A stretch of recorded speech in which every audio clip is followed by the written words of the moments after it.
5 pros, 5 cons of living in Hawaii. Now, Kenny gives a different perspective. Mahe and I have done it in the past, so we'll link that in these show notes. But Kenny, military family, PCS here 3 years ago. Yep. Originally from Sacramento area of California. We met where she was stationed in Sacramento. Have been stationed in Chicago, Louisiana, Los Angeles. I was active duty for 6 years, and then at my 17th something total, I was a reservist still, and went IRR, different story. But I've also been around, and I never lived in the Northeast in New York, but I was around New Yorkers. I was around Bostonians. I never lived in Chicago or the Midwest, but I was around those people. I spent half my childhood in Florida. I spent a good chunk of my adulthood in California. So I feel like I get it. Yeah. And I feel like you also get it. We're coming from slightly different angles. And then Hawaii's home for me. I moved here mid-childhood. My dad was a Waikiki Beach boy. My wife is born and raised. This is home. I have the biggest Hawaiian Islands tattoo and probably in the world. This is home. I grew up, I went to high school right over there with this guy. So let's talk about some pros and cons. Okay. First pro, probably the wrong day to say it, but the weather. I know. I was, for another video, I was literally just wearing this raincoat type of thing. So it doesn't get anywhere near as hot as Northern California. It's even in Ewa, where it's the dry part of the island, it's still not as dry as LA. Yeah. I just came back yesterday. I still use like chapstick. Yeah. To give you another pro, just the community, the culture, the togetherness, take care of keiki, take care of kapuna. Kupuna.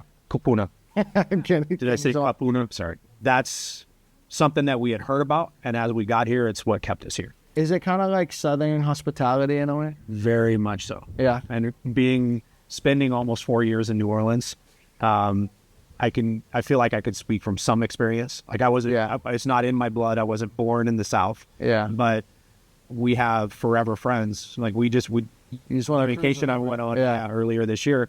That was their first time to California, their first time cruising that side of Mexico. And that hospitality is where that's rooted, whether it's Southern hospitality or Aloha. As long as you come with some general respect, some humility, and wanting to be a part of the community and move it forward, come on over. You bring a plate, you can have my plate. My house is your house. It's very much the same in that regard. And so I was in Nashville, and this guy I know, Nainoa, shout out to Nainoa. He didn't even know I was an agent now, and we haven't seen each other in years, like a long time. And but anyways, he lives in Nashville. They own a home. He moved there for work, and I was really interested. We stood in the airport for about an hour talking, and I was really interested to learn, like, how's it going? How do you like it? Because me, I half my family is like redneck. I know about this. Right. My dad's lived there in Nashville for 15 years. How are you doing? I was like, how is it going for you? And he was like, man, I love it. We love it. And I was like, really? He's like, man, my friends are good friends. Yeah, granted, no local people, but at a certain age, good humans are good humans. It's not, that stuff doesn't matter anymore. So he's like, great friends. And I asked him that question about Aloha versus Southern hospitality. And he's like, yeah. He's like, the way that a waitress might be like, oh, do you need more tea, sugar, honey? He's like, it sounds like a local girl saying, hey, how's it, auntie? How's it, uncle? Yeah. He's like, there's a lot of similarities. And he just said he loved it. And I was like, would you move home? And he was like, I would. I still would move home. But he wasn't like, yeah, like, get me out of here. He was like, we're totally fine, but we love it here in the South. Yeah. And I think that says something, because you're talking about local guy, popular guy, star athlete, family is rooted here, went to Kamehameha. Like, he's not a guy didn't join the military and go. Surprises you that he's that much in love with something else. He loves it. Yeah. I get it, because I'm kind of from both places where he loves it. So far for you, pros are weather and culture. Culture, community. Yep. Let me cut back at that for a minute. Go for it. So weather, our biggest issue with the weather is when fall comes around. Hawaii tends to have its hottest months in like September, October. With it? And right when pumpkin spice lattes and Trader Joe's was supposed to have pumpkin pancakes and all, and like wick brooms that smell like cinnamon and stuff, right when all that cute stuff's supposed to happen, is like the hottest is supposed to. When you're wearing Halloween costumes and sweating here, that makes us a little sad. In our ideal world, my wife and I, we'd probably spend like a couple months in Oregon each year and then come back or something. I don't know. I've never even been to Oregon. Just to go get cold for a minute. Go get cold. See reds and yellows and mountain fall color changes and stuff. Not that we don't have mountains, but different mountains. You know, Sierra Nevada, Rocky Mountains, something like that. The novelty of this all can work. My wife's not a beach person. She comes to the beach with us and hangs out, but like reads a book in a chair, maybe swims a little, but she's not like a beach person. I'm just going to try and be negative on the things you're saying since you're having a hard time coming up with cons. And fire away. The thing is, I don't think this is mutually exclusive to Hawaii. I just think we have our own brand of it. It can get very small-minded and closed off to the world here. I think that's beautiful. That's what makes Hawaii. But also for like a kid growing up here, myself, when I moved here, I was like, this is the end all. I don't want to leave. That's why I got the tattoo I got. I was like, I don't want to leave. So if I must leave to get my life going, I'm going to bring it with me. That was my thought process. I didn't want to leave. And if I was a more productive young man, I wouldn't have. I'm glad that I wasn't productive. I'm glad that I did leave and broaden my horizons, because my whole world was actually this zip code and then going into town on Wednesdays and Fridays and Saturdays to chase girls. But I don't think that's mutually exclusive to Hawaii. I think that every kid in every area can have that. Every kid in every area could probably benefit from leaving and spreading their wings a little. If I had only been here and never had any other perspective, 100% right. Yeah. But like even growing up, born and raised, I never lived anywhere outside of Sacramento until I was in my early 30s. So you probably felt that way about Sac, right? People drinking at the same bars. When I was 17 years old, my mom took a job, a huge promotion, and moved to San Antonio, and good, bad, or indifferent, she allowed me to decide if I wanted to go with her or not, and I said no. Yeah. I wasn't even 18 yet, but she said, if you're going to live here with this family friend of a decade, I trust that mom, you can do that. Break her heart that I didn't go with her to San Antonio. Yeah. That's the hindsight, right? Yeah. But that's how much I loved Sacramento and couldn't see myself ever living in Corpus. And then I met Christina. It's not just the Hawaii problem. I don't think it's a Hawaii problem. I do think it's very local. And I would also say the reason culture and community is a pro for me is because I have that broad perspective and the Aloha. You know how good this is. Southern hospitality kind of thing it's what we want. You know how unique and magical and special this place is, right? Yes. The Northeast, Chicago is definitely not Bostonian. It's not New Yorker. But you get it. But it's fast-paced. It's more aggressive. It's a little bit of just, hey, how you doing? Good to see you. Catch you later. Not a lot of sit down, talk story. How's it? Hugs. There's not the... Is this the last normal place left in America? One of the only? Somewhere between Nashville and Oahu. And California is so hyper-political. That we're happy not to be going back. My mom has now moved here. One of my cons. Okay. It is a big one. We got a con. It probably stems into a couple of side cons, but the big con is we're in the middle of nowhere. And to travel to go see family, if you've made that decision to stay, or if the military has given you that decision and you have to be here, what does it cost? How long does it take? How long should you be gone to be able to go see families? My dad. Yeah. But how often? It was tough. No, I'm echoing your point. It was when you fly to Nashville from here. Say your family's not on the West Coast. When it is, and it's still my con. But go ahead. Yeah, and it's still your con. No. I either fly south. There's two options. I either fly United or Southwest. If I fly Southwest, I got to be at the airport somewhere between 4:30 and 6:30 in the morning, because all the flights leave by like 8:30. I get to Nashville at midnight. Mm-hmm. That's Southwest. United, I can fly overnight. But you fly overnight, you get there the next day, you're wrecked. So and you get there at midnight, you're wrecked too. Yeah. And then you rent a car, whatever, get to where you're going. It's a tough day no matter what. Yep. And it takes a couple of days to recover from the travel. Either way, it's long. it's junk. And that's one of my cons too, because I have family on the main. My dad lives there. My mom's died, or she passed away 11 years ago. And my dad is like, I don't even want to show you the text message I sent my mom or my wife, but like, I always told her I got to spend more time here. But it's so hard. Yeah, it's the disconnection from family is the big con, but then like a second con would definitely be travel and vacation away from paradise and getting to do something else. There's a little bit of island fever, being on the rock, not nearly as much as I think we originally thought we'd have. Like, oh, we're going to have to go back to California at least 2 or 3 times a year. That dissolved and went away fairly quickly. There's a lot to do here. Island fever. Let's hit that. Okay. You're saying you've grown out of it? At first it felt weird because me having lived in California for a decade, now here, I wish I could go Tahoe, Yosemite, Sequoia National Park. Yeah. If I want. I never did these things I'd ever in California, but the idea that I could was reassuring. So I think the same can be said for here. Yeah. And we'll just speak specifically to Oahu. We've been here for 3 years, and there's more things we haven't done and seen yet than there are that we have. And so I think that, for me anyway, island fever is between the ears. It's 40 miles wide and 40 miles north to south, give or take, and I can't do a road trip. And like, for me, there's no confinement because there's so much to do. Yeah. And a lot of it's free-ish or very, very inexpensive to just go out and be outside and enjoy.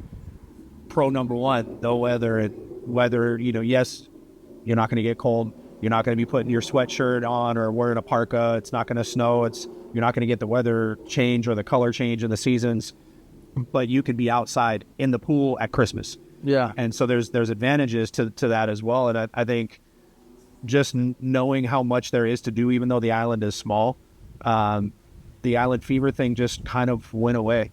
And people growing up in Sacramento and being there for 30 plus years. Sac's a great place for road trips because 90 minutes. Do it 90 minutes, 2 hours. Yeah, it's away from everything, and I think there's a little bit of an allure to. I want to be in a little bit slower paced place, but I do need the city, or I do need the Bay Area. Yeah, we called it the city growing up. Yeah. I want to go to the snow. I want to go up to the lake. Yeah. So we would go to Tahoe, or we want to go. As we got into our older age, maybe we would go to Vegas, or we would go down into the Central Valley and go into wine country. After I met Christina, her parents live right outside of Napa. There was never going to be any island fever or rock fever in California. The allure there is, yes, you're so close to everything. It was one of my main concerns, and it was one of the first things that I just completely let go of, and it's just a non-issue. Okay, so Kenny gave us a kind of con. What's another pro? Another pro. So far for pros, we have done weather, culture. I was going to give you another con. Another con? Okay. Food. I don't know, bro. We just say Korean barbecue. So you tell me what you're going to say about food. Yeah, there is good food here, but there are things missing that make it a con for me. Well, I think you can make mashed potatoes at home, man. Baked potato. What are you missing? Barbecue. And Mexican food. Mexican food. There's El Taqueria Ranchero, which is good. Yeah, Mexican. It's good. It's good. It's not California. Yeah. I understand that. Fair enough. What's the other one you said? Barbecue. I feel like you got to check out Whiskey Smoke on the east side. Okay. And then Wahiawa, there's this place called Chicken Barrel or something. Shigo. Yep. It's good. Shigo. I've had it. It's okay. I just came from the South, though. I get it. But barbecue is its own thing, too. Yep. Like St. Louis, Texas, Carolinas. Like, there's barbecue's got its different faces. But, okay, fair enough. Although I feel like we can barbecue here better than we can do Mexican. Agreed. If I wanted to expand upon that, I would say Indian food. I like going to a Pakistani Indian place in California. That grew on me a lot. Yeah. And then just some European stuff, there was like a Polish place in Alameda that had certain soups and. But you gotta remember, most people aren't necessarily from or have lived in New York, Chicago, San Francisco, LA, New Orleans. New Orleans. Those places are culture. Foodie town is New Orleans. And Really? I think, yeah, my perspective is the variety of all things. Jambalaya. You ain't getting that. There's Dixie Jambalaya. Grill. Dixie Grill, Dixie Grill's good. Dixie Grill and Dickie's Barbecue are the two best barbecues on the island. Stop it. Whiskey, you gotta go whiskey smoke. Let's do it. But you would give Dickie's over Chicken Barrel? Yes. I've had it. I mean, it's in the eyes of the beholder. It's the taste buds and the flavors. So it's like no two people are quite the same there. Dixie Grill and Dickie's are the two best barbecues I've had on the island. I could easily turn food into a pro, but we're not gonna go there. All right, what else about, living here? Pro, con, what we got next? The pros for me are just it's community, knowing the neighbors got my back, kids are being watched, and even like I can let my 4 and 6 year old out on a lot longer leash than we could in LA. Yeah. It's just We are decades behind in a good way. yeah. Please don't catch up on that. Yeah. Like coming from like LA, Chicago, New Orleans. Whether it's politics, people losing their sense of humanity when they're behind the wheel. They're growing up here a little bit more like I grew up when I was their age. And so being 30, 40 years behind, Yeah. I don't think we're behind. I think we've left a good thing alone here. Yeah, that's the wrong way of saying it. We've left a good thing alone. Yeah. Where it's, we don't know our neighbor, so you can't play in the driveway. Why don't you know your neighbor? Yeah. Yeah. Well, I'll give you another con. Okay. Cost of real estate. Yeah. I mean, we're a real estate channel after all. I should be telling you all the rosy reasons why you should buy. You haven't figured out our thing on this channel is just being real, no BS. Cue the clip from our client from earlier today, Right. who is a self-proclaimed cynic who said, no, they are what they profess to be on the channel. Pro to that. It's expensive, but the return on it's probably better than most places. So because we're doing pros versus cons, Yeah. I left that con out. The entry level is much higher than in a lot of get places. into real estate here is tough. But if you can, You must. please do, and watch it just flow over into the wealth game. Now, there's nuance to that. I just want to be clear, there's nuance to that. Are you buying, there's only 20 units in this little Salt Lake condo building, and now they have a special assessment coming up. Yes. Are you buying in an association that's likely to keep this thing looking like this in 20 years from now? Are you buying somewhere in between? There is nuance to it. Yes. Overall, when you do average sales price of real estate on Oahu, of single family, of condo, you do averages. Hawaii's a Oahu. Most of the other islands too, or actually the other islands too, and there's different nuances to each community, each side, each pocket of each island. We get a lot of requests for Big Island and Maui. Leave me a comment. Why do we get so many requests? Well, I know why Big Island. Big Island's a less expensive entry point. But we get so many requests for Big Island and Maui. Not a lot for Kauai. I bet you a lot of Kauai people are fine with that. But we get a lot of requests for Maui and Big Island, and we end up either working with our partners or referring to our partners. So you can hit us up for that too. Yes. But Getting into the specific con of Hawaii real estate being expensive. I wouldn't say it's a surprise, but a lot of people that we talk to, clients that we're just getting to know and just getting started and connecting, is why are there HOA fees and maintenance fees? So I think just without going super duper nuanced, I would just say it's expensive in those nuances of single family home, townhome, condo.